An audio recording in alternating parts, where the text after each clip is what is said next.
आज हम vector subtraction के बारे में पढ़ते हैं। इसके पहले हमने वेक्टर एडिशन और उससे जुड़े कुछ न्यूमेरिकल्स किए थे। वेक्टर सब्ट्रैक्शन को अच्छे से समझने के लिए उन दोनों वीडियोस को अपन एक बार देखेंगे तो अपने को क्लियर होगा कि इसका वर्किंग कैसे है। उनके लिंक जो है मैं डिस्क्रिप्शन पे रख दूंगा। तो बच्चे, वेक्टर सब्ट्रैक्शन क्या है? वेक्टर सब्ट्रैक्शन एक स्पेसिफिक काइंड का वेक्टर एडिशन होता है। तो vector subtraction is a specific kind of vector addition.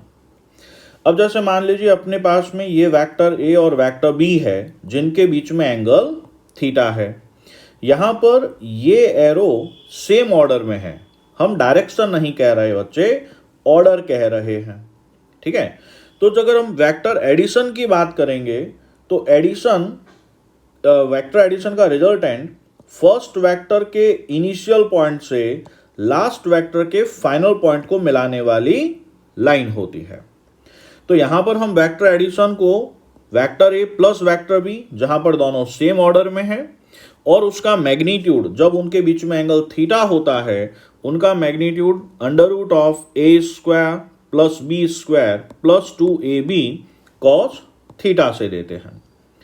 अब हमें मान लीजिए vector A minus vector B निकालना है। तो ध्यान रखिएगा, वेक्टर ए माइनस बी के लिए हमें किसको नेगेटिव करना है? बी वाले को नेगेटिव करना है। और नेगेटिव वेक्टर का मीनिंग क्या होता है बच्चे? मैग्नीट्यूड सेम रखना है और डायरेक्शन अपोजिट। तो इस वेक्टर ए का मैग्नीट्यूड सेम रखते हुए अगर हम डायरेक्शन अपोजिट करेंगे तो ये यहां पर कहीं पर होगा। तो देखिए इसका नेगेटिव वेक्टर ये रहा। तो अब वेक्टर ए और नेगेटिव ऑफ बी के बीच में ये वाला एंगल काउंट होगा जो कि 180 माइनस थीटा है। अब हम इन दो वेक्टर का रिजल्टेंट देखें। समझना, यहां पर वेक्टर ए और नेगेटिव ऑफ बी का ऑर्डर सेम है। तो हमारे पास में इनका रिजल्टेंट फर्स्ट वेक्टर के इनिशियल पॉइंट को लास्ट वेक्टर के फाइनल पॉइंट से मिलाने वाली लाइन रहेगी। तो यहां पर हमारे पास में ये जो वेक्टर है ये वेक्टर सब्ट्रैक्शन को रिप्रेजेंट कर रहा है। तो इस तरह से वेक्टर सब्ट्रैक्शन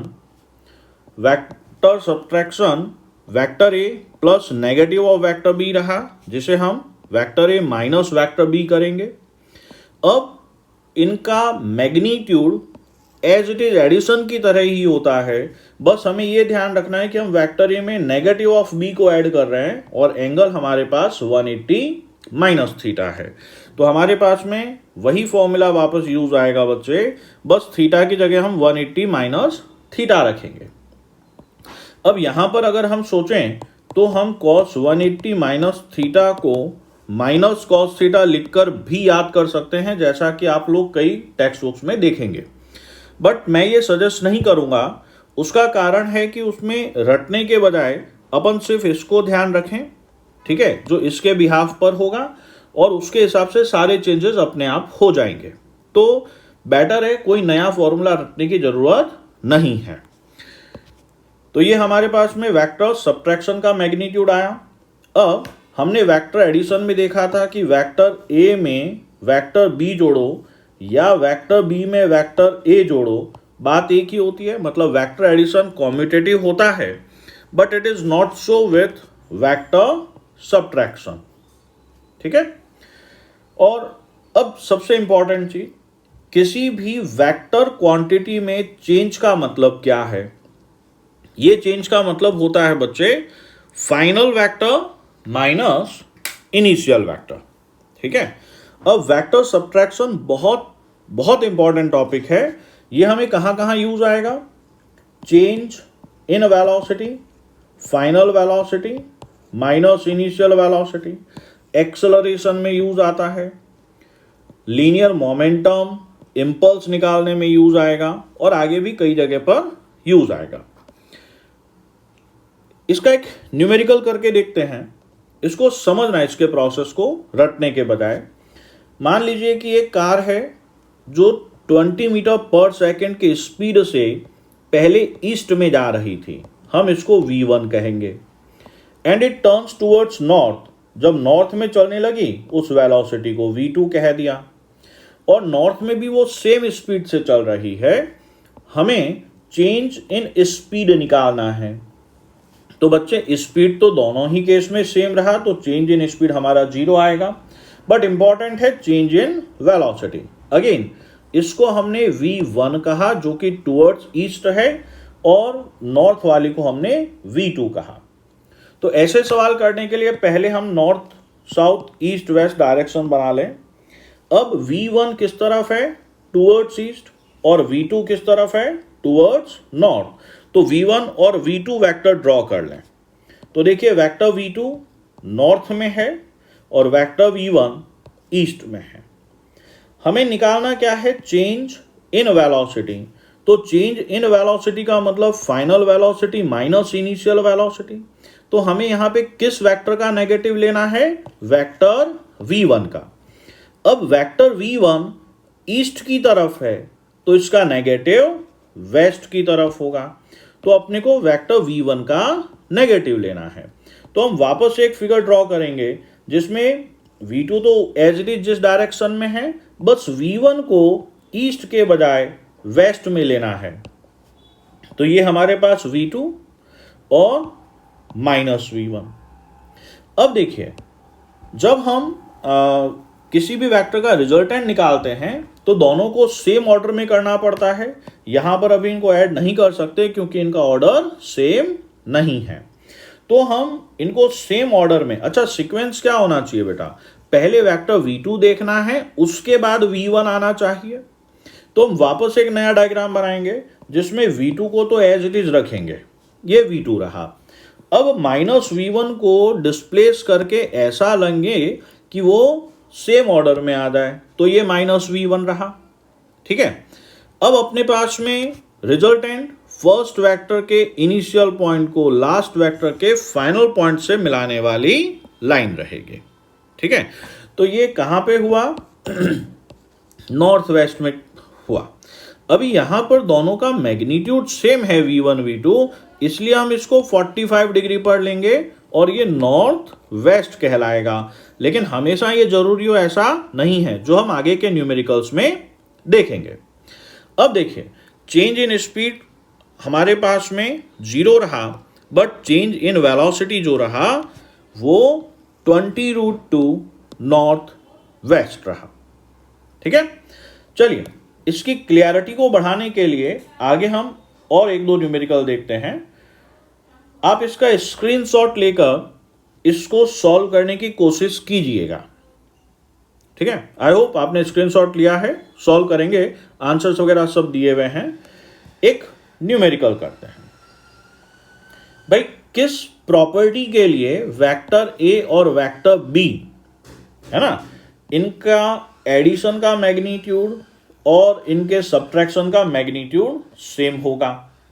तो देखिए vector A plus vector B के एडिशन का मैग्नीट्यूड क्या होता है, under root of A square plus B square plus 2ab cos theta, और vector A minus vector B का under root of A square plus B square minus 2ab cos theta.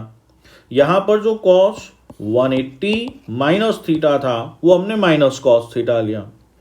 अब दोनों तरफ का स्क्वायर रूट कैंसिल हो गया, तो हमारे पास में ये स्टेप आया। अब यहां पर इस A square plus B square से A square plus B square cancel out हो जाएगा, तो हमारे पास 4ab कॉस थीटा आया। ओके, अब अगर वेक्टर ए और वेक्टर बी नल वेक्टर नहीं है तो हमारे पास कॉस थीटा 0 होना चाहिए, और कॉस थीटा 0 कब होता है, थीटा इक्वल टू 90 के लिए। इसका मतलब यहां पर इस सिचुएशन के लिए ए और बी का परपेंडिकुलर होना जरूरी था। इसी पर एक सवाल और सिंपल सा है कि अगर vector A plus vector B equal to vector A minus vector B, यहां पे मॉड्यूलस की बात नहीं की जा रही, ठीक है, तो यहां पे डायरेक्ट इससे ये कैंसिल आउट हो जाएगा। तो अब देखिए क्या हुआ, इससे ये कैंसिल आउट हुआ, तो वेक्टर 2b इक्वल टू 0। तो ऐसा कब होगा, जब आपके पास में वेक्टर बी नल वेक्टर हो। ओके, अब एक अच्छा सा सवाल देखते हैं जो काफी कॉन्सेप्चुअल क्लियरिटी बढ़ाएगा। मान लीजिए हमारे पास इस तरह से डायरेक्शन है, इसको x और इसको y एक्सिस कहा। V1 3i कैप है, मतलब पहले V1 इस तरफ था और V2 4j कैप है। हमें V2 माइनस V1 निकालना है, मतलब इस V1 का नेगेटिव चाहिए जो इस तरफ होगा, ये माइनस V1 होगा। सेम ऑर्डर में करने के लिए हम इसको यहां पर लेंगे। तो अब देखते हैं, ये तो आपके पास में V2 आ गया जिसका यूनिट मैंने 4 लिया है, और ये माइनस V1 आ गया जिसका मैग्नीट्यूड हम 3 ले रहे हैं। तो यहां पर हमारे पास में एक ट्राइंगल बना जिसमें एक साइड 4 है और उससे 90 डिग्री पर दूसरा साइड हमारे पास 3 है। ठीक है, तो इसका रिजल्टेंट यहां पर कहीं पर आएगा। ठीक है, और इसका रिजल्टेंट यहां से कोई एंगल थीटा बना रहा है जो कि नॉर्थ वेस्ट में कहीं पर है। तो आपके पास में ये इस तरह से आया। अब देखो यहां पर ये वाला एंगल 37 हुआ क्योंकि इस ट्राइंगल का परपेंडिकुलर 3 यूनिट का है और बेस 4 यूनिट का। तो tan थीटा 3/4 कब होता है बच्चे? 37 पर। तो हम इसको क्या कहेंगे? Change in velocity 4j cap minus 3i cap, या आप इसको minus 3i cap plus 4j cap भी लिख सकते हैं। तो यहां पर चेंज इन वेलोसिटी जो रहा, हम 5 नॉर्थ वेस्ट, ध्यान से सुनिएगा, नॉर्थ वेस्ट नहीं लिख सकते। ओके, कारण जबकि ये है नॉर्थ वेस्ट के बीच में ही कहीं पर। नॉर्थ वेस्ट कब लिखा जाता है? जब वो एग्जैक्ट 45 डिग्री पर हो।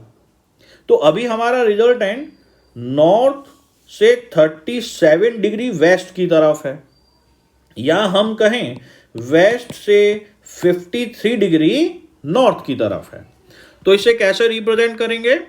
तो delta V equal to 5 unit 37 degree west of north, या फिर 53 degree north of west. Next class में हम 2 डायमेंशनल वेक्टर रिजोल्यूशन को समझेंगे। राधे राधे।